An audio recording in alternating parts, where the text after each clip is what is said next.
Alô, galera! Como é que deve ser esse confronto entre Vasco e Santos, Santos e Vasco, jogaço que vai acontecer no dia 1º na Vila Belmiro? Duelo direto entre dois gigantes que brigam contra o rebaixamento. Como é que vem o Vasco? Como é que vem o Santos? Como é que esses times devem duelar? Como é que serão os duelos dentro de campo? É sobre isso que eu vou falar nesse vídeo. Fiquem ligados, vocês estão no canal do Wagner Frederico. Deixe seu like, compartilhe o vídeo, ative o sininho das notificações e, claro, se não estiver inscrito ainda, inscreva-se no canal. Isso é muito importante, gente, para continuarmos crescendo por aqui. Rumo aos 20 mil inscritos, hein? Eu já avisei aqui no canal, hein? Assim que chegarmos a 20 mil inscritos, eu vou sortear 2 camisas oficiais do Santos, tá bom?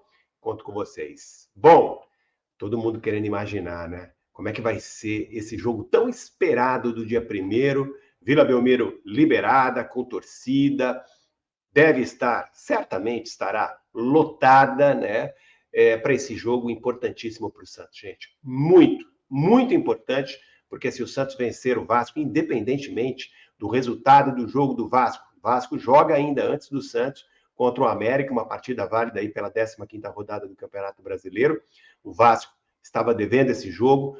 Então, o Vasco, mesmo que o Vasco vença o América, esse jogo vai acontecer em Minas Gerais, mesmo que o Vasco vença essa partida, se o Santos vencer o Santos passa à frente do Vasco. Se o Vasco vencer o América, o Vasco vai ficar com 2 pontos à frente do Santos. O Vasco hoje tem 1 ponto a menos e um jogo a mais para fazer, que é o jogo contra o América. Se o Vasco vencer o América, o Vasco passa à frente do Santos, 2 pontos à frente. Porém, o Santos vencendo o jogo do dia 1º, as duas equipes ficam com o mesmo número de partidas e o Santos passa a ter 1 ponto a mais. Ou seja, é muito importante. Tomara que o Santos se mantenha na frente, que o Vasco perca o jogo, né, contra o América. Isso será excelente para o Santos e que o Santos aumente, ganhe do Vasco e aumente ainda mais a sua vantagem. Se o Vasco vencer o América, o Santos tem toda a possibilidade de vencer o Vasco na Vila Belmiro e retomar à frente do Vasco e, quem sabe, até sair da zona de rebaixamento, contando com tropeços de Goiás e Bahia na mesma rodada.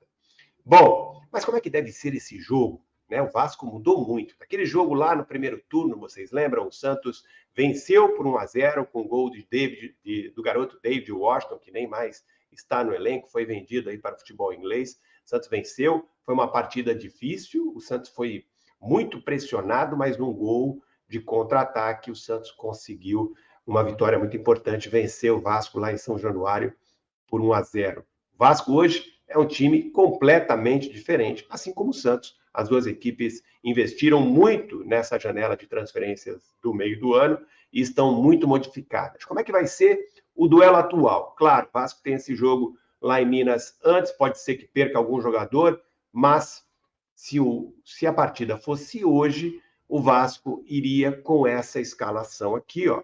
Eu já fiz aqui um campinho, gente, para a gente imaginar como é que serão os duelos, como é que vai ser o desenho tático do jogo, imaginando o esquema tático do Vasco, o esquema tático do Santos e as duas escalações. Vamos ver aqui, ó. Ó, o Santos é o time de branco, o Vasco é o time de preto. Deixa eu tirar essa marca aqui, que é melhor, né? Se eu tirar esse banner aqui para a gente poder acompanhar melhor aqui. Tirar o VF aqui por enquanto. Então, olha aqui, ó. Léo Jardim, né, é o goleiro do Vasco.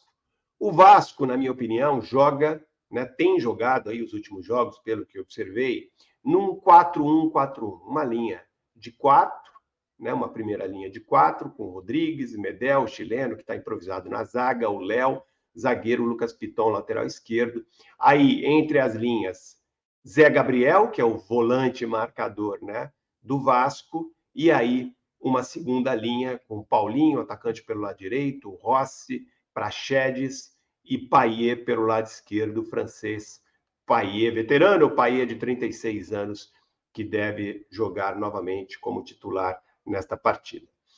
Na frente, o argentino Veguete, jogador muito perigoso, goleador, né, que caiu aí nas graças da torcida do Vasco, é um jogador muito perigoso. O Santos vai ter que ter muita atenção, assim como o Santos vai ter que ter muita atenção com o lado esquerdo da sua defesa, né? Porque esse é o ponto forte, na minha opinião, do ataque do Vasco pelo lado direito, com Paulinho e Rossi, né?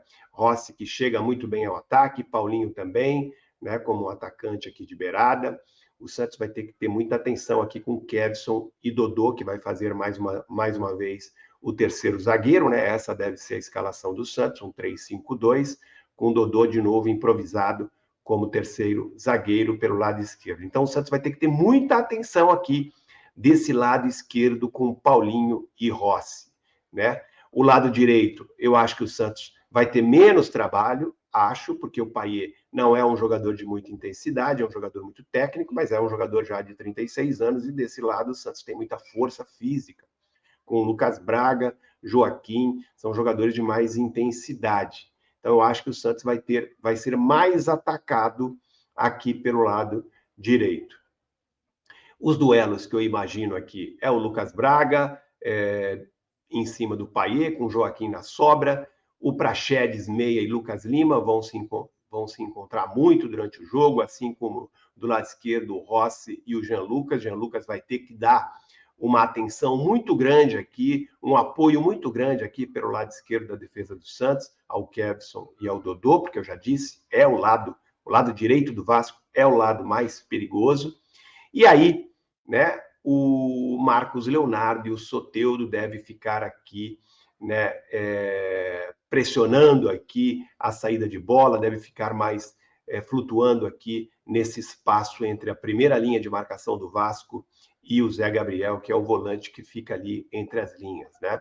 Então esses eu imagino que serão os principais duelos, Léo e Soteldo. Soteldo também vai receber a atenção de Zé Gabriel, claro, sem dúvida nenhuma, assim como o Marcos Leonardo. Tomás Rincon, claro, também vai encostar no Praxedes, vai encostar no Rossi, vai ser o volante principal do Santos mais uma vez. Então eu imagino que é assim que vai se desenvolver o jogo, se as duas escalações forem confirmadas. É claro, a do Santos está praticamente definida, a não ser que algum jogador se machuque aí, mas pelo que eu tenho de informação, o Marcelo Fernandes vai dar conjunto e entrosamento a esse time, né? O 3-5-2 está mantido, as peças, dificilmente ele vai trocar alguma peça, a não ser que algum jogador se destaque muito nesses treinamentos até o dia 1º, mas eu acho que o time do Santos deve ser esse mesmo, né? Um 3-5-2, com Lucas Braga de um lado, Kevson de outro, Soteldo e Marcos Leonardo na frente, os meias, claro, Lucas Lima e Jean Lucas, e Tomás Rincon fazendo ali o primeiro homem à frente da linha de defesa, à frente dos 3 zagueiros. Então esse deve ser o Santos. Imagina um jogo muito disputado, um jogo muito nervoso. O Santos vai, na minha opinião, ter mais posse de bola, o Santos vai se impor um pouco mais, diferentemente do que aconteceu naquele primeiro jogo, né? Dissemos aí, foi um jogo completamente diferente, né? Naquele jogo o Santos tinha ou não tinha Tomás Rincon, não tinha Jean Lucas, não tinha Joaquim, não tinha Dodô também, era uma outra realidade. O Santos que tem aí hoje um time completamente diferente, assim como o próprio Vasco, que daquele time que perdeu para o Santos por 1-0 em São Januário, só sobraram 4 jogadores nessa escalação aqui: o Léo Jardim, o Rodrigues, o Léo e o Lucas Piton. Esses são os 4 jogadores. O time mudou totalmente do meio de campo para frente. O time do Vasco mudou completamente nessa janela de transferências aí. Chegou o Payet, chegou o Veguete, chegou o Paulinho, chegou o Rossi também, o Praxedes, enfim, é um time completamente diferente, né? Mudou o técnico também, né? O técnico do Vasco hoje é o Ramon Dias, enfim, Vasco muito diferente daquela partida, assim como o Santos. E mais uma vez eu espero aí um duelo muito, muito equilibrado, com o Santos tentando aí ficar mais com a bola, um Santos tentando impor seu jogo, um Santos empurrado pela torcida. Imagino que vai ser assim que vai acontecer. Um Santos que deve se preocupar muito com o lado esquerdo da sua defesa, um Santos que tem que ter muita movimentação, e um Santos que vai ter, claro, que contar muito com a criatividade dos seus dois jogadores de meio de campo, jogadores mais criativos como o Lucas Lima e o Jean Lucas. Enfim, gente, vai ser um jogo muito difícil para o Santos, mas um jogo muito equilibrado, mas eu aposto no Santos com o apoio da torcida, com essa motivação, né, com essa simbiose que aconteceu aí, que está acontecendo com dos jogadores do Santos com o técnico Marcelo Fernandes. Acredito sim numa vitória do Santos, vamos esperar dia 1º. Tomara que o Santos chegue aí diante de um Vasco com moral um pouco mais baixo, depois de um tropeço lá em Minas Gerais, né? Quem sabe esse seja aí o cenário do próximo jogo do Peixe, dia 1º na Vila Belmiro. Tá certo, gente? Deixa o like aí, compartilhe o vídeo, ative o sininho das notificações e, claro, inscreva-se no canal. Conto com vocês para chegarmos o mais rápido possível nos 20 mil inscritos, tá bom? E aí eu vou poder sortear a camisa para vocês. Valeu, gente! Espero vocês. Tem live hoje, hein? 21 horas, hein? Live em parceria com meu querido amigo Vanderlei Correia. Essa live, ela é feita aqui no meu canal e simultaneamente também no canal do Vanderlei. Então você pode assistir essa live pelos dois canais, ou por um ou pelo outro, mas vai ter muito assunto do Santos aqui a partir das 21 horas, tá bom? Te vejo mais tarde. Valeu, gente. Até mais. Tchau.